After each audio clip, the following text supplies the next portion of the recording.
My name's Mark Anderson. I'm a professional cartoonist and I live here in Schaumburg. And this is my show at the gallery. So I'm really excited to be here for the whole month of December. I've got 36 of my favorite cartoons and I hope you really like them.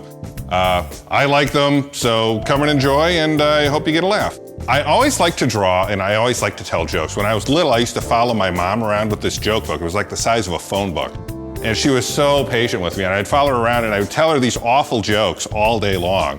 And she would laugh and go along with it. But I also like to draw. It's just one of those things, like once you have like part A and part B, you go, oh, cartoonist, that makes sense, I can do that. Loved Peanuts, such a huge influence. Bill Watterson, who did Calvin and Hobbes, loved him. The Far Side was such a huge thing for me. There's a cartoonist that used to work in Parade named Bill Host.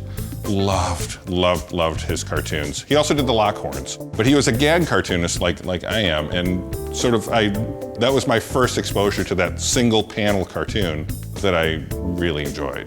There's one I like that's especially for the holidays. There's a giant nutcracker terrorizing a city like Godzilla, and he's crashing through the buildings and there's smoke everywhere.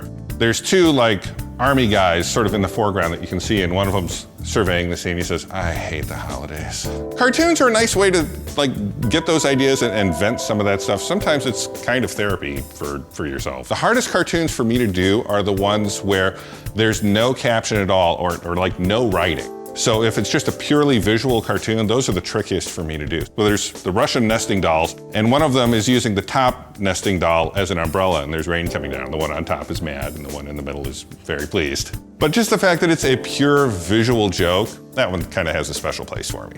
If you want to see more of my cartoons, you can visit Andertoons.com, and I've got thousands of cartoons on there that you can browse, and all of my work is up there, and what I'm up to, and where you can see me, and all that good stuff.